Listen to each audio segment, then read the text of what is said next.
축구장은 땀냄새와 거친 함성이 언제나 존재하며 그리고 하프타임에 허기를 달래줄 고기파이와 맥주 냄새로 기억되곤 합니다. 특히 영국 하브리그의 팬들에게 경기날 먹는 따끈한 소시지롤과 쇠고기 육수로 만든 보브릴차 한 잔은 단순한 간식이 아니라 주말을 완성하는 신성한 의식과도 같습니다.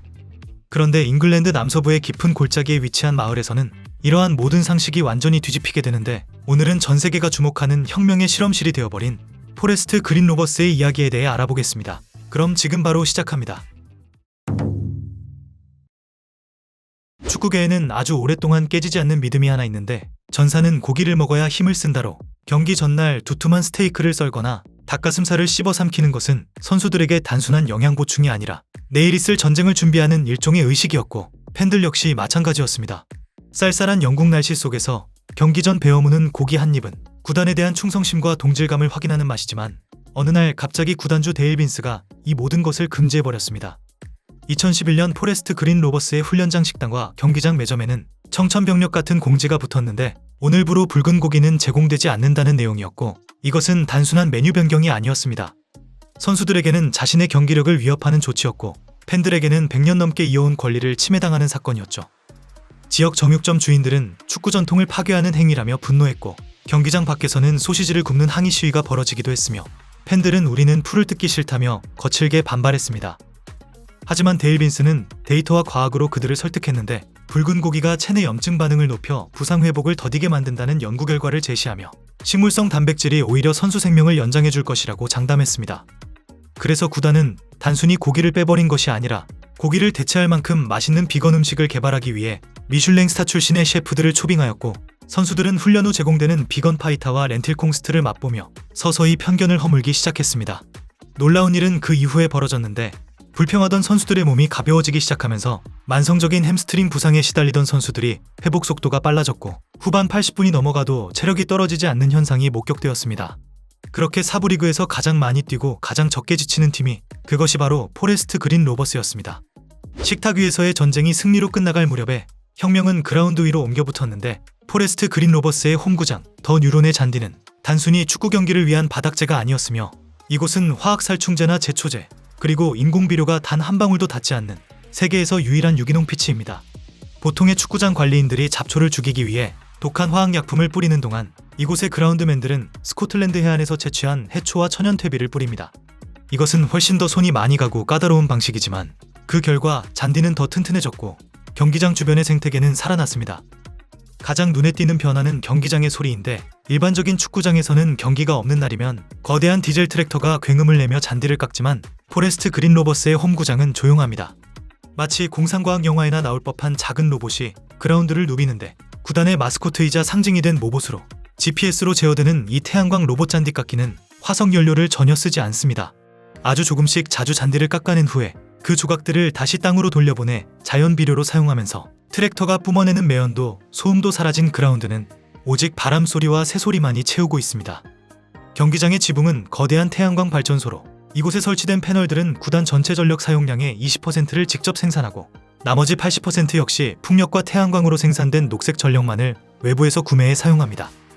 하늘에서 떨어지는 빗물은 그냥 흘려보내지 않는데, 경기장 지하의 거대한 저수조에 모인 빗물은 정화 과정을 거쳐 다시 잔디에 물을 주는 용도로 재활용됩니다. 심지어 선수들이 입는 유니폼조차 혁신적인데, 플라스틱 폐기물을 재활용하는 수준을 넘어 이제는 대나무 섬유와 커피 찌꺼기를 섞어 만든 유니폼을 입습니다. 하지만 데일 빈스와 포레스트 그린 로버스의 야망은 현재의 경기장에 머물지 않고 있으며, 그들은 지금 축구 건축의 역사를 새로 쓸 준비를 하고 있는데, 바로 세계적인 건축가 자하 하디드 아키텍츠가 설계를 맡은 새로운 홈구장인 에코파크 프로젝트입니다. 경기장을 나무로 짓겠다라는 내용의 에코파크 프로젝트는 세계 최초로 관중석부터 지붕과 골조까지 거의 모든 자재가 목재로 이루어진 5,000석 규모의 경기장입니다. 나무는 자라면서 대기 중에 탄소를 흡수하고 건축 자재로 쓰일 때 그 탄소를 그대로 저장하면서, 이 경기장은 짓는 것만으로도 탄소 배출을 줄이는 거대한 탄소 저장고가 되는 셈입니다. 아무리 지구가 중요하고 탄소 중립이 시급하다 해도 축구 클럽의 존재 이유는 결국 승리입니다. 경기 종료 휘슬이 울렸을 때 전광판에 패배가 찍혀 있다면, 그 어떤 친환경적인 노력도 팬들의 분노를 잠재울 수는 없으며, 포레스트 그린 로버스가 마주한 가장 큰 딜레마는 바로 이 지점에 있습니다. 포레스트 그린이 사부 리그의 진흙탕에서 허우적거릴 때마다 비건 식단과 친환경 정책은 가장 좋은 핑곗거리가 되었는데, 팀이 연패에 빠지면 소셜미디어와 관중석에서는 조롱이 쏟아졌고 원정 팬들은 경기 내내 비꼬는 응원가를 불렀으며 심지어 일부 올드 팬들은 구단주 데일 빈스가 축구보다 자신의 정치적 올바름을 과시하는데 더 관심이 있다며 등을 돌리는 모습이 나타났습니다. 하지만 그들은 포기하지 않았는데 구단은 지속 가능성이 단순히 환경을 위한 것이 아니라 구단의 재정적 자립과 장기적인 성적을 위한 것임을 증명해야 했습니다.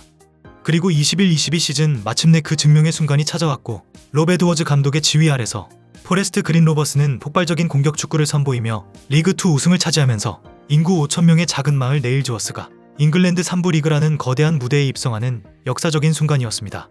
그러나 동화는 오래가지 않았는데 그들의 3부 리그의 벽은 너무나 높았고 더 큰 자본과 더 강력한 피지컬을 가진 팀들 사이에서 포레스트 그린은 다시 고전을 면치 못했습니다. 감독이 교체되고 성적 부진이 이어지자 다시금 이상주의자들의 한계라는 비판이 고개를 들었고 승격 1년 만에 다시 강등의 쓴맛을 보며 그들은 냉혹한 프로의 세계를 뼈저리게 실감해야 했습니다. 이것이 포레스트 그린 로버스가 걷고 있는 가시밭길로 그들은 단순히 축구만 잘하면 되는 것이 아니라 매경기 자신들의 철학이 틀리지 않았음을 증명해야 하는 이중고를 겪고 있습니다. 네일즈워스는 인구 5,000명의 작은 마을로 잉글랜드 축구 지도에서 현미경으로 찾아봐야 할 만큼 작은 점에 불과합니다. 하지만 지금 전 세계 축구계의 시선은 런던이나 맨체스터가 아닌 바로 이곳을 향하고 있는데 사부리그의 작은 클럽이 던진 돌멩이 하나가 거대한 파도를 일으키고 있기 때문입니다. 가장 극적인 변화의 증거는 2020년 9월에 찾아왔는데 아스날의 스타 플레이어이자 스페인 국가대표 수비수였던 액토르 베에린이 포레스트 그린 로버스의 2대 주주가 되었다는 뉴스가 전해진 것입니다. 프리미어리그의 화려한 조명 아래서 뛰던 스타가 이름도 생소한 사부리그 클럽에 거액을 투자한 이유는 그들이 축구의 미래를 보여주고 있기 때문이었습니다. 평소 환경 문제에 관심이 많았던 베에린은 직접 구단주 데일 빈스에게 연락해 투자를 제안했고 자신의 연봉을 쪼개 나무 심기 캠페인을 벌였으며 인터뷰 때마다 포레스트 그린의 유니폼을 입고 나오면서 이 작은 구단의 홍보대사를 자처했습니다. 전 세계 수백만 명의 아스날 팬들이 베에린을 통해 비건 축구단의 존재를 알게 되었고 곧이어 구단의 SNS 팔로워 수는 폭발적으로 늘어났죠. 또한 국제기구와 메가클럽들의 발길도 이어졌는데 2018년 포레스트 그린 로버스는 스포츠팀 최초로 UN으로부터 기후중립 인증을 받았습니다.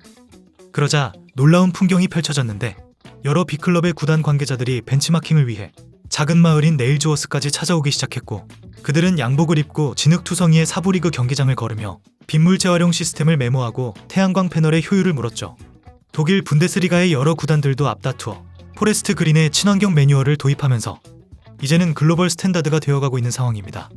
이렇게 지금까지 포레스트 그린 로버스의 이야기에 대해 알아보았는데 여러분들은 포레스트 그린 로버스가 추진하고 있는 이러한 친환경적인 프로젝트에 대해 어떻게 생각하시나요? 댓글로 많은 의견 남겨주시면 감사하겠습니다. 그럼 이번 영상은 여기서 마치며 지금까지 에띵이었습니다.